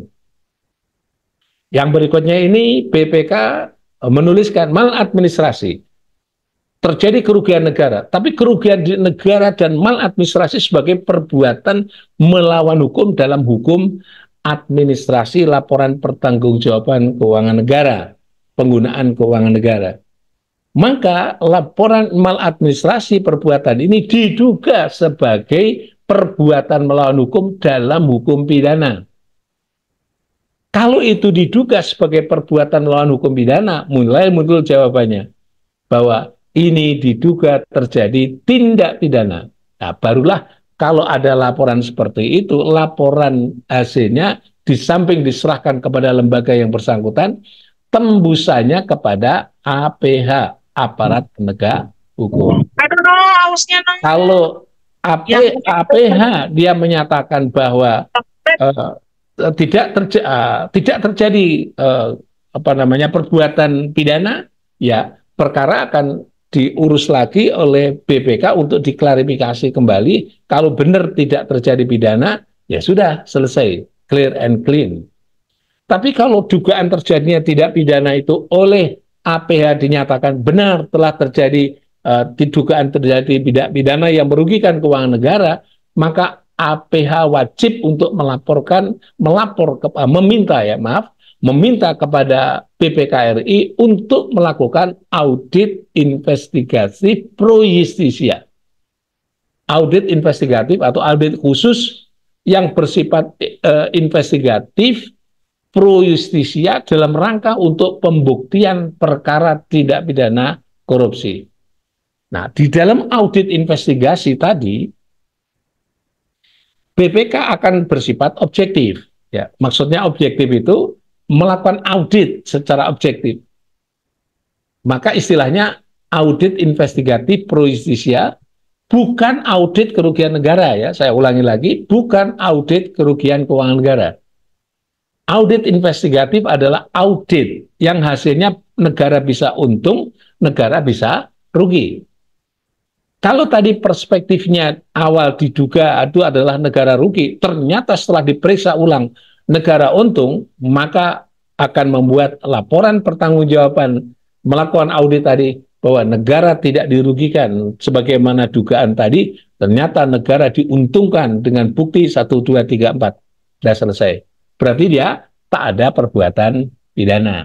Tapi kalau benar terjadi kerugian keuangan negara disebabkan karena perbuatan melawan hukum dalam hukum pidana atau penyalahgunaan wewenang dalam hukum pidana, maka rekomendasinya adalah dinyatakan bahwa telah terjadi kerugian keuangan negara yang disebabkan oleh perbuatan melawan hukum dalam hukum pidana atau penyalahgunaan wewenang dalam hukum pidana. Maka kerugian negara sejumlah sekian. Sedangkan pengguna uang negara yang bertanggung jawab adalah pejabat X, Y, Z. Jadi dengan demikian, orang-orang inilah yang akan mempertanggungjawabkan proses terjadinya pelanggaran hukum itu, pidana itu. Maka lahirlah di berikutnya bahwa tindakan itu sebagai perbuatan melawan hukum yang merugikan keuangan negara. Seperti yang ditunjuk oleh pihak siapa?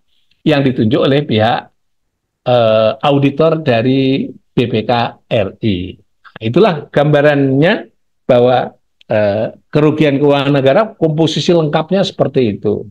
Sebagai penutup jawaban saya, mengapa BPKP itu tidak boleh melakukan audit investigatif pro justisia? Karena BPKP itu adalah bagian daripada objek keuangan yang sedang diperiksa oleh BPK. Kalau dia objek penanggung jawab juga di dalamnya karena dia melakukan audit dalam rangka untuk perbaikan kinerja tidak dilakukan secara baik dan benar, ya saya ulangi lagi, tidak dilakukan secara baik dan benar, berarti dia adalah objek pemeriksaan, bukan dia yang memeriksa. Nah, itu kelirunya di situ. Kalau sudah masuk BPK, maka dia menjadi objek pemeriksaan. Kegagalan dalam melakukan pemeriksaan akibatnya negara dirugikan. Tanggung jawabnya siapa? Salah satu penanggung jawabnya adalah auditor dari BPK atau auditor dari ERAS. Oleh sebab itu dalam hal pro justisia dia tidak punya kompetens untuk melakukan audit. Jadi begitu, Bapak. Jadi mengenai masalah kerugian keuangan negara. Terima Silakan, kasih, Bapak. Prof. Ya, terima kasih. Izin Prof, boleh menyambung pertanyaan tadi Prof? Ya, Iya. Saya Erwin Tarzani Prof, menyambung apa namanya diskusi kita tadi. Jadi apa namanya dalam prakteknya memang BPK kan seperti yang Prof jelaskan tadi melakukan general audit ya Prof ya. ya, Dan nah ketika melakukan general audit tiap tahun itu kan mereka menghasilkan laporan hasil pemeriksaan Prof. Di antaranya itu kan kepatuhan terhadap peraturan perundang-undangan dan juga pengendalian internal. Nah, kadang permasalahannya itu, Prof, ketika sudah keluar rekomendasi BPK, kemudian ditindaklanjuti oleh Majelis TP-TGR gitu ya, sudah ditetapkan siapa yang apa namanya harus menindaklanjuti, kemudian dilakukan oleh apa namanya kontraktor atau apa mengembalikan gitu dok ya, Prof ya, secara dicicil gitu kan ya. Nah, kami menemukan di Pemda beberapa kali itu ternyata walaupun sudah dilakukan pengembalian secara bertahap, tapi tetap diproses penyelidikan gitu, Prof. Ada yang seperti itu. Nah, pertanyaan kami, harusnya kalau kita lihat dari kerangka yang Profesor sampaikan tadi, ada hukum administrasi negara, kemudian juga ada hukum kontrak gitu ya, keperdataan. Dan juga BPK kan tentunya dalam melakukan audit sesuai dengan Undang-Undang Pemeriksaan Tanggung Jawab Negara gitu ya Prof ya, dan Undang-Undang Keuangan Negara. Artinya kalau dari pandangan kami itu masih masuk perdata gitu Prof. Apakah boleh yang sudah dilakukan pemeriksaan oleh BPK melalui general audit gitu kan, ada temuan kemudian dicicil, lalu kemudian oleh instansi APH dilakukan penyelidikan atas itu gitu Prof. Itu yang pertama. Kemudian yang kedua Prof, kadang-kadang juga di dalam undang-undang BPK RI itu kan pengembaliannya 60 hari Prof. 60 hari harus dikembalikan kalau ada kerugian negara gitu kan. Nah, sejauh mana Prof pengembalian itu? Karena kalau misalkan sepemahaman kami, kalau misalkan pengembalian keuangan negara itu dilakukan pada proses penyelidikan, kan tidak berlaku yang pengembalian itu menghilangkan pidananya gitu Prof ya, kalau tidak salah seperti itu. Nah, kadang-kadang disalahartikan gitu dalam pelaksanaannya, sudah dikembalikan tapi tetap diproses gitu Prof, penetapan tersangka kemudian naik seperti itu. Mungkin mohon pencerahannya Prof terkait itu tadi. Terima kasih. Baik, saya jelaskan ya. Baik, ini menarik pertanyaannya. Dalam praktek juga saya mencoba berhadapan dengan kasus-kasus yang sebagaimana tadi sudah dilanjutkan atau ditanyakan tadi.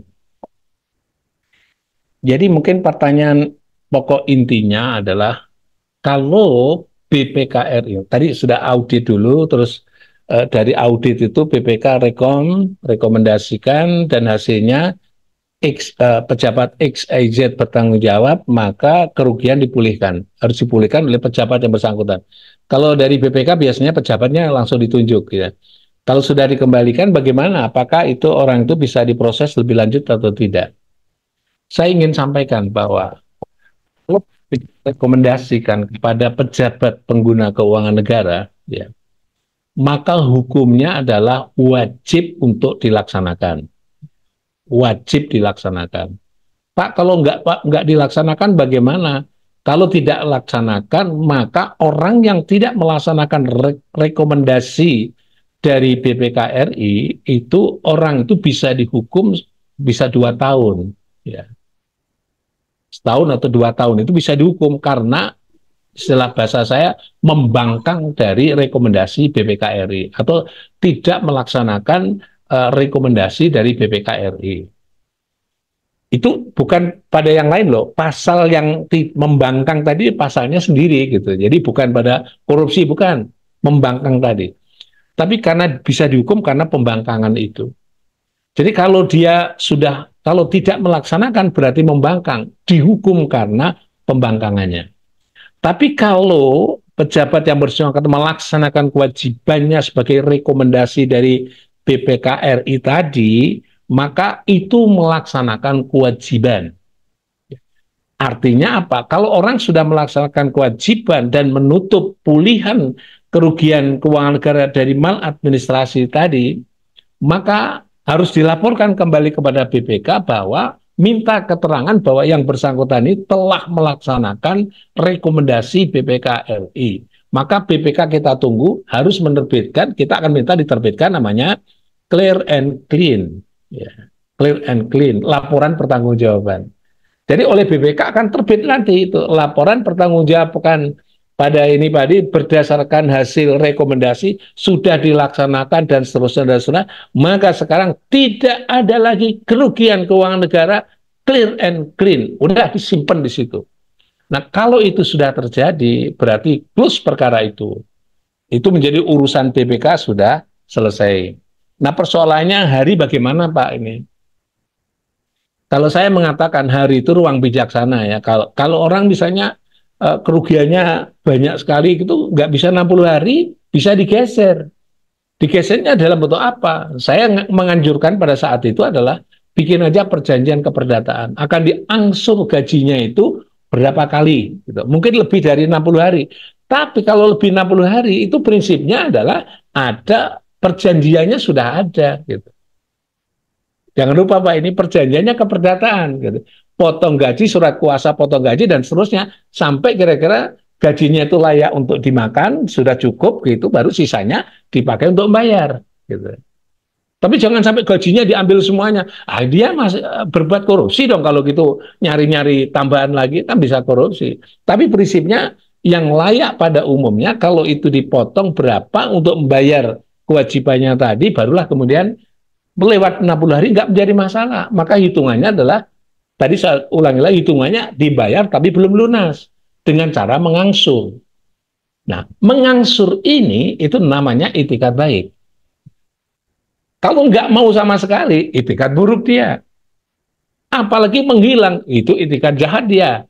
Tapi kalau dia fair, memberitahu kepada pihak BPK-RI bahwa kewajiban itu kami punya dana sekian dan sisanya kami angsur mungkin 3 bulan, berarti selisih 1 bulan.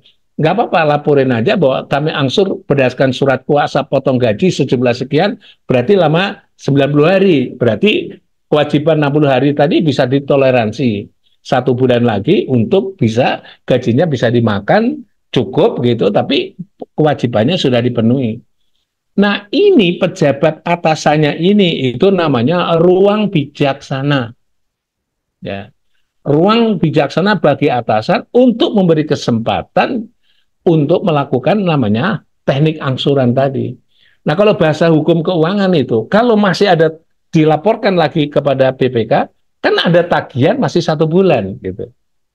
Tagihan 1 bulan itu tidak dipandang sebagai kerugian. Karena tagihan akan dibayar 1 bulan kemudian. Sehingga dengan demikian, saya berpendapat, dan itu pengalaman yang saya lakukan, ya sudah, kita jelasin kepada BPK-RI, clear. Akhirnya, oke, nggak apa-apa Pak, ini jadi bukti transaksi ini nanti, surat kuasa potong gaji semuanya sudah clear, toh nanti dikembalikan, cuma urusan waktu. Nah Pak, kalau yang itu selesai, menurut pendapat saya ya sudah selesai begitu Pak. Jadi itu selebihnya itu teknik Pak ya, teknik itu maka itu harus istilah bahasanya minta persetujuan pada pimpinannya, laporan kepada BPK juga harus clear juga bahwa itu dilaporkan semuanya. Jadi istilahnya objektif.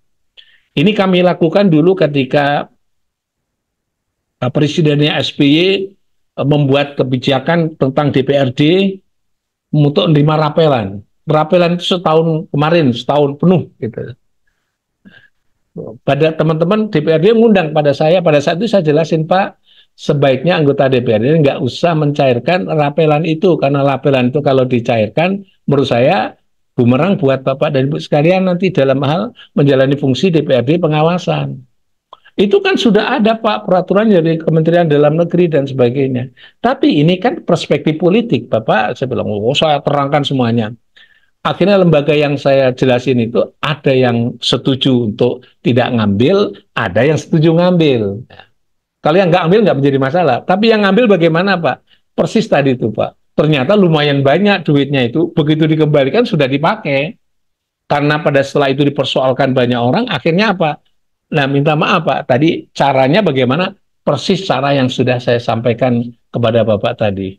Bikin kontrak yang lain, kamu masih berapa uangnya? Masih sekian Pak, sisanya berapa? Bikin kontrak. Dan Alhamdulillah itu selesai. Dan yang bersangkutan dia selamat sampai terakhir. Tapi kalau Anda nggak memeriksa ini, kalau masuk sana ya saya mohon maaf. Kalau Anda sudah melakukan perjanjian ini membayar, ya Alhamdulillah itu selamat Pak itu. Tapi secara politik kan dia sudah malu sendiri kan Pak itu. Akhirnya bikin pernyataan-pernyataan kemana-mana bahwa dia mengembalikan dan seterusnya. Tapi secara politik ya rugi ya. Kalau yang saya sarankan tadi, dia nggak ngambil ya, dia kibarku, aduh Pak Muzakir terima kasih. Coba kalau kemarin nggak ngikuti Pak Muzakir itu, misalnya kita terima itu, habis ya. Bapak mau publikasi melalui media, cacatnya sudah masuk di dalamnya. Jadi image Bapak itu sebagai pengawasan, saya minta maaf ya, udah cacat gitu. Akhirnya clear Pak itu. Saya kira begitu Bapak Erwin ya. Oke, satu lagi siapa? Silakan ya. Ya, silakan. Ada lagi Bapak Sulaiman, Pak Sulaiman ya. Silakan Bapak Sulaiman. Ya, terima kasih. Kedengaran suara saya, Pak? Ya, Sulaiman Rahmat ya. Ya, terima kasih ya. Kedengaran suaranya ya. Dari mana Bapak? Ya, biar tahu. Saya dari ini, Pak, instansi pemerintah Pak. Samarinda, siap Pak. Oke Pak, pertama gini. Jadi persoalannya tadi terkait dengan temuan PGR dan salah satu kasus di tempat kami mungkin yang agak menarik adalah ternyata ada salah satu BLU yang menyediakan tadi penjualan barang dan jasa khususnya terkait dengan tenaga ahli. Nah, tenaga ahli sendiri disuplai tidak hanya dari eksternal tapi juga dari internal ASN. Nah, ketika disuplai tenaga ahli dari internal ASN, maka tadi Bapak bilang Pak Muzakir serikatlah antara si kepala misal BLU-nya dengan mitranya hukum kontrak. Bersedia membayar sekian untuk tenaga ASN maupun tenaga yang non ASN dengan tarif yang sudah ditentukan dan disepakati bersama. Nah, kemudian ternyata dari situ ada pemeriksaan nih Pak. Pas pemeriksaan dulu dari 2007 sampai dengan 2022 tidak menjadi isu, kemudian di 2023 malah menjadi isu. Jadinya sepertinya dipertanyakan dasar bayar terkait dengan tenaga ahli yang ASN. Kenapa ASN itu dibayar? Alasannya menurut para pemeriksa auditor itu bahwa ASN ini sebenarnya kan sudah terikat dengan kursi dan sebagainya. Kenapa juga harus dibayar kembali gitu ya? Nah, dari situ ada perdebatan menarik, artinya kita masuk ke lebih tinggi keuangan, Kementerian Keuangan dengan dihadir berbagai pihak. Dan kebetulan pas kita tanyakan bagaimana perkara ASN yang bekerja di BLU. Artinya bukan SDM BLU, tapi dia memang ASN bekerja di BLU. Nah, akhirnya dari situ bilang bahwa Undang-Undang 71 2013 memang belum mengatur ASN yang non BLU, di luar BLU itu yang bekerja di BLU belum mengatur. Tapi akhirnya ternyata keputusan dari pemeriksaan itu dianggap tidak ada dasar hukumnya dan diminta untuk mengembalikan. Jadi dianggap karena tidak ada dasar hukumnya, ASN itu diberikan reward gitu ya. Padahal di satu sisi tadi kita bilang kita kan terikat juga dengan kontrak ya, kontrak dengan mitra bahwa mitra bersedia membayar tenaga ahli sekian itu disepakati bersama dan juga si ASN ini memang bekerja benar gitu ya. Artinya kan memang terkait dengan time cost and delivery-nya memang output-nya disepakati bersama juga sudah disampaikan. Nah, ketika itu menjadi temuan dan juga menjadi sudah pasti gitu ya mereka itu harus mengembalikan. Ini sepertinya kalau menurut cara pandang data itu seperti apa? Dan yang kedua, apakah ada upaya lain atau masih juga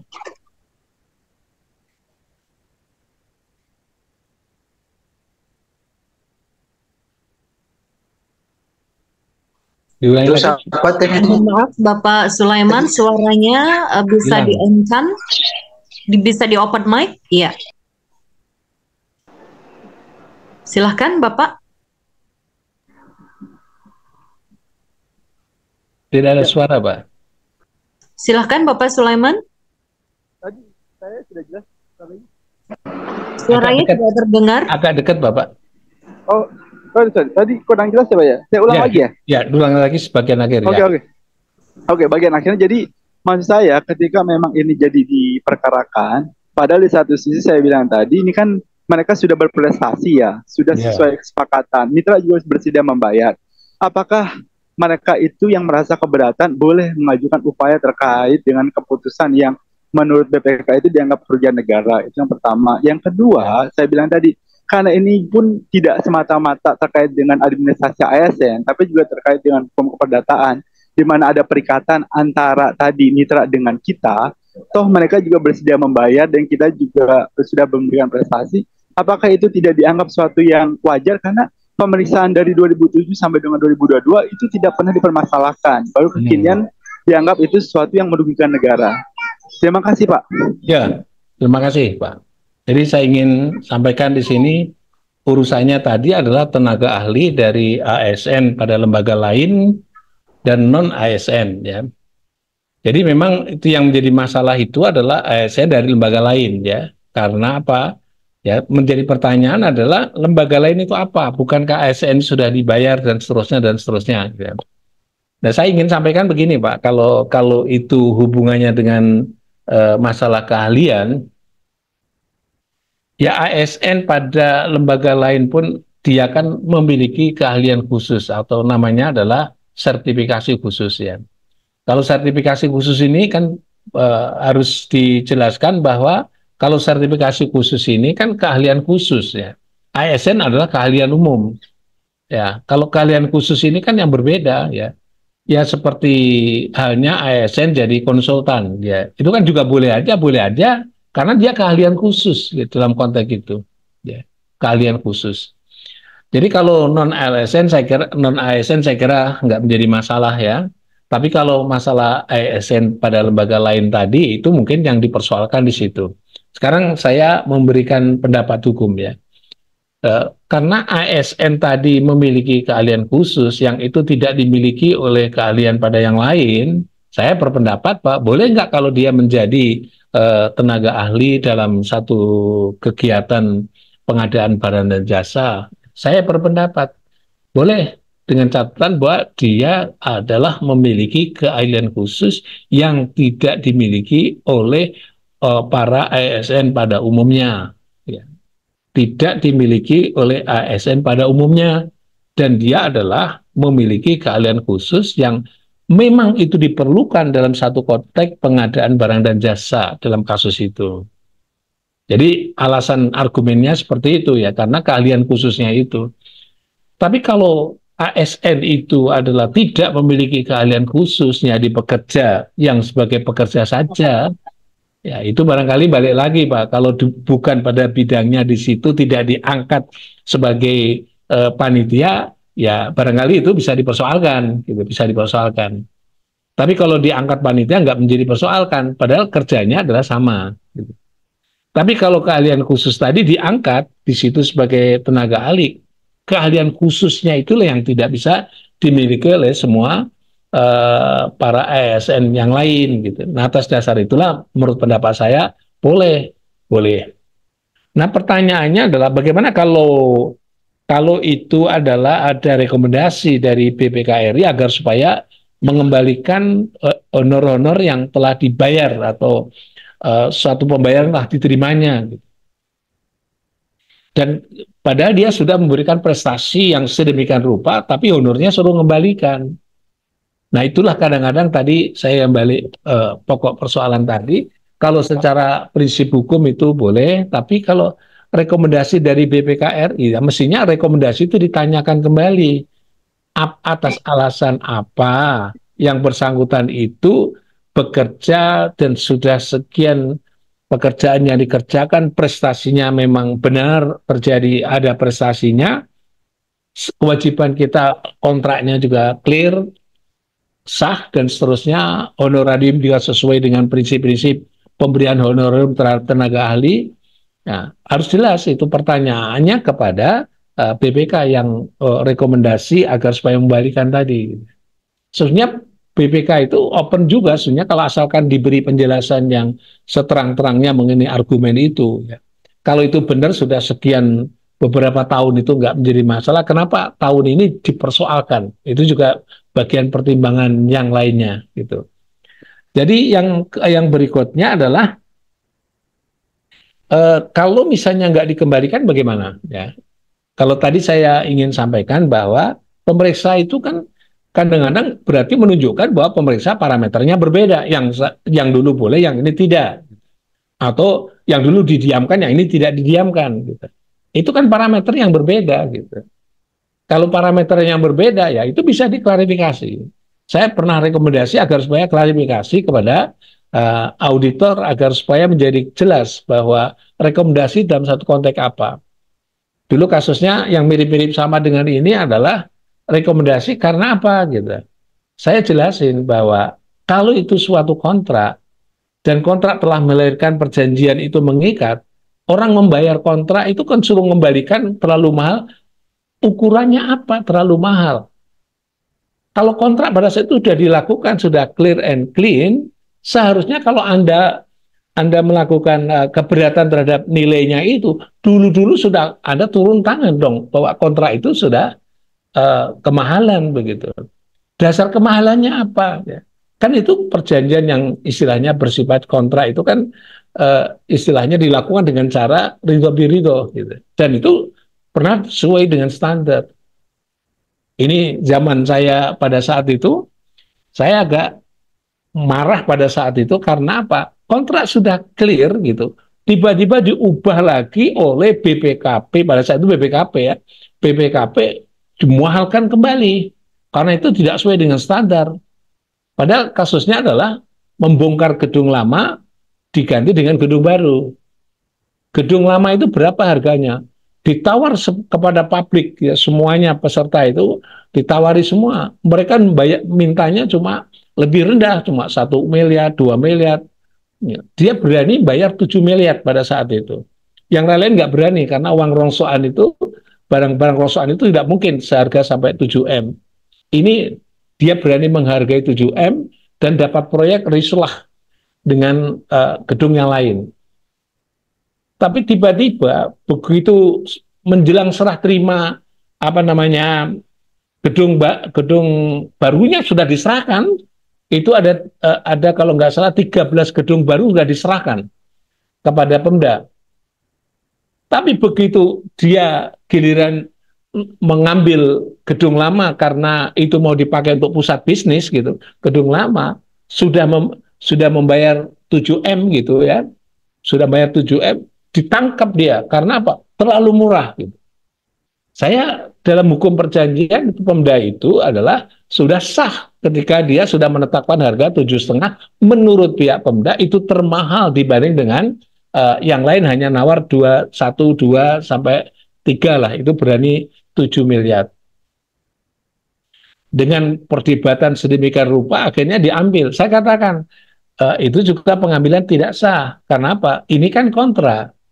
Nah kalau kontrak, kenapa Anda dulu diem aja? Gitu. Kalau dulu diem, tiba-tiba kontrak dilaksanakan, Anda ngamuk atau keberatan. Maka saya minta gedung yang sudah diserahkan ditarik kembali juga. Ya jangan Pak, kan ini itu kan untuk kepentingan publik.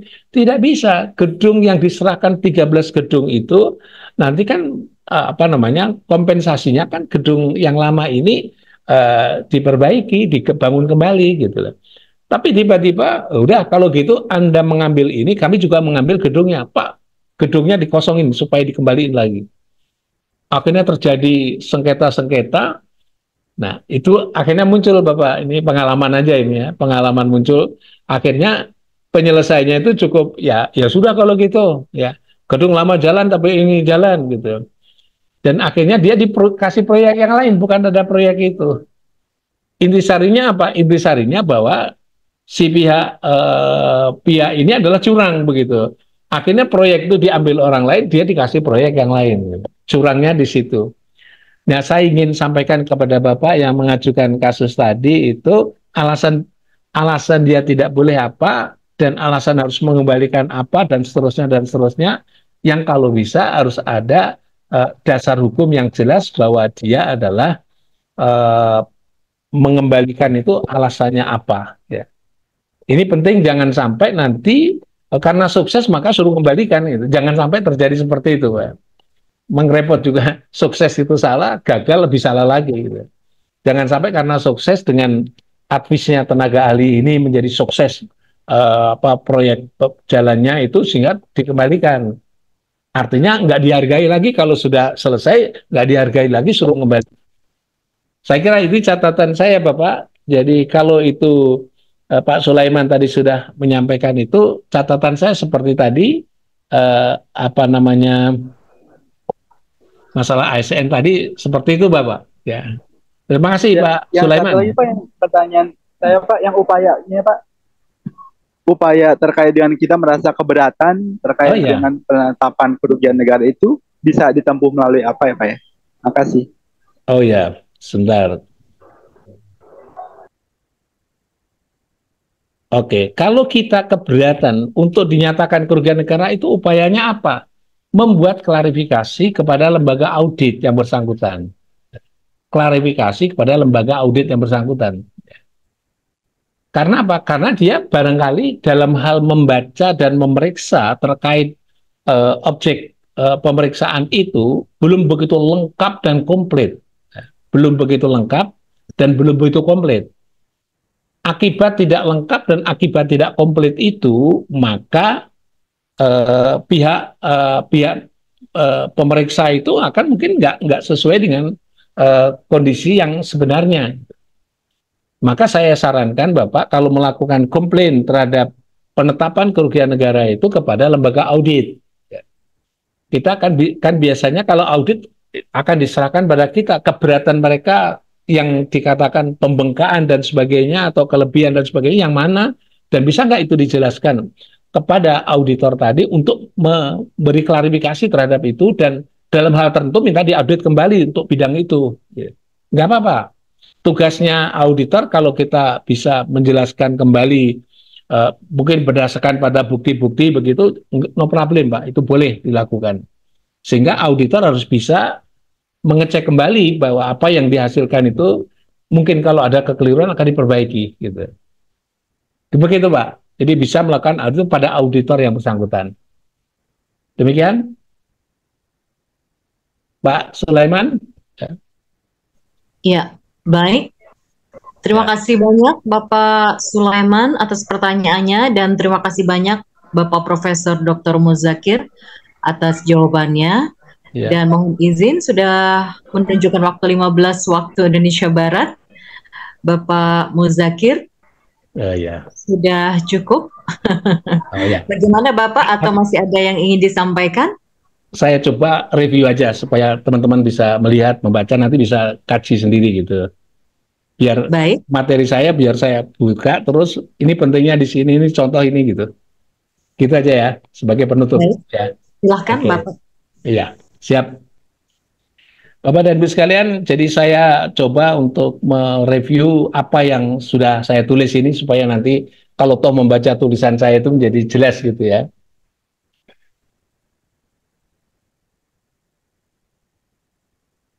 Bentar.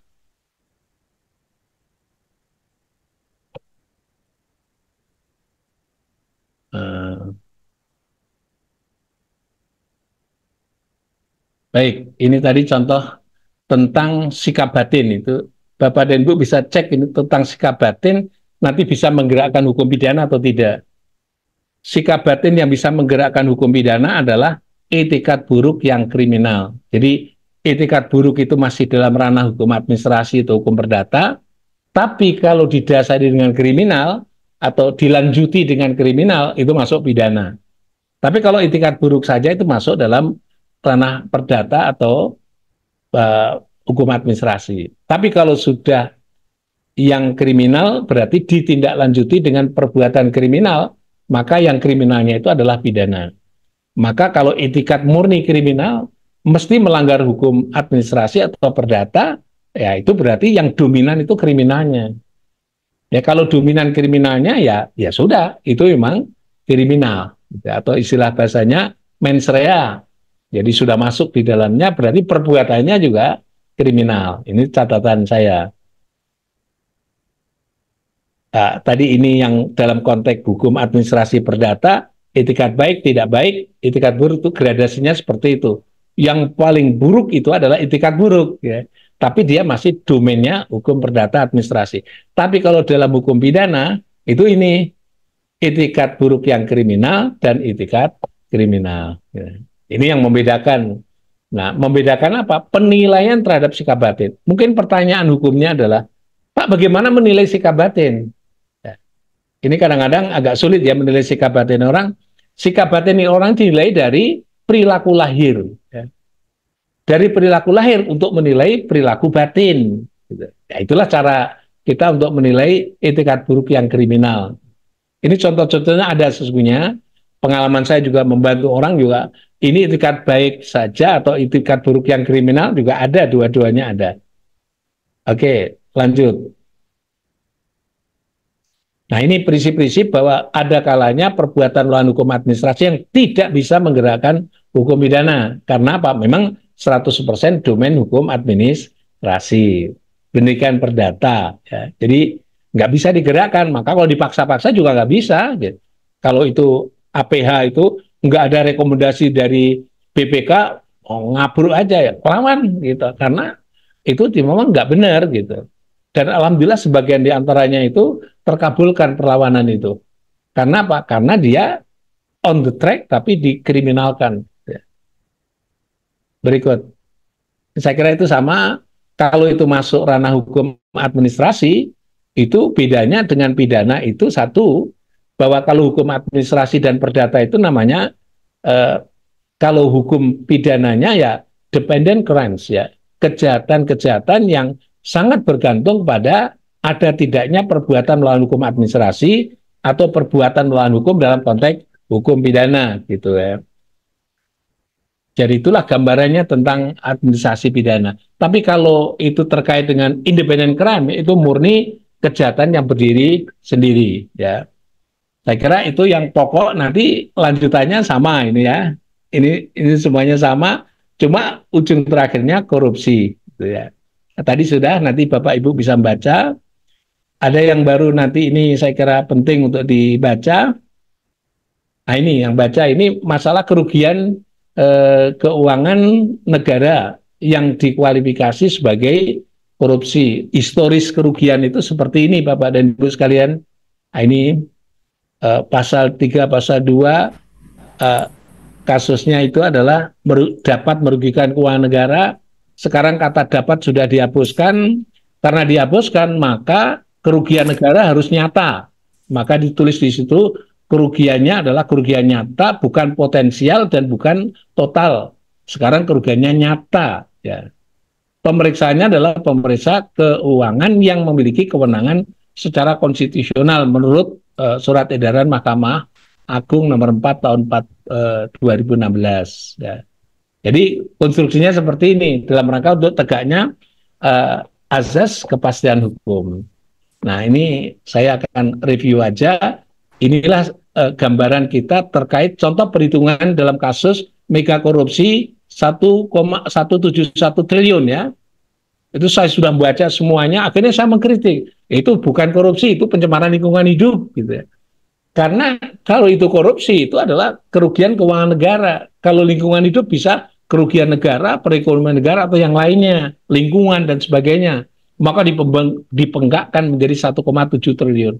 1,7 triliun. Padahal itu kalau hitungan pidana nggak sampai sejumlah itu. Ini supaya ini gambarannya ini. Mengapa itu?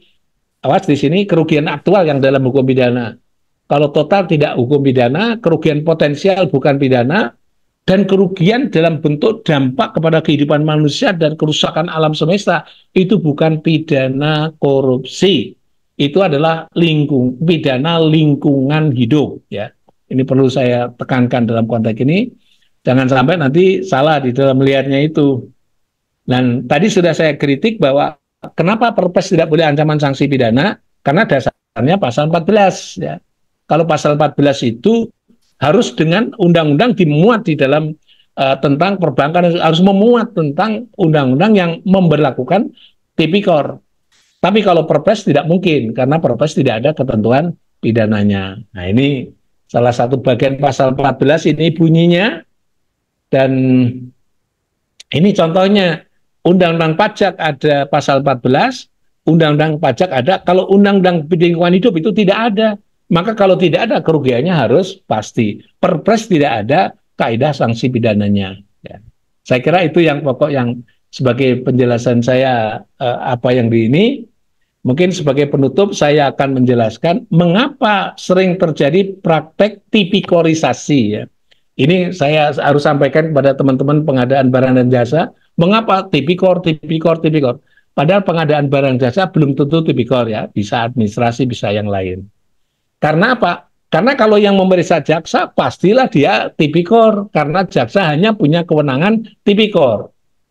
Kalau laporan kerugian keuangan negara diserahkan pada BPK, pastilah dia tipikor. Karena apa? Jaksa sama BPK itu adalah kewenangannya adalah tipikor dan TPPU yang berasal dari tipikor. Nah, itulah yang menjadi masalah Bapak dan Ibu sekalian, hal yang terkait dengan teman-teman sekalian sebagai pengadaan barang dan jasa, ancaman pidananya selalu tipikor.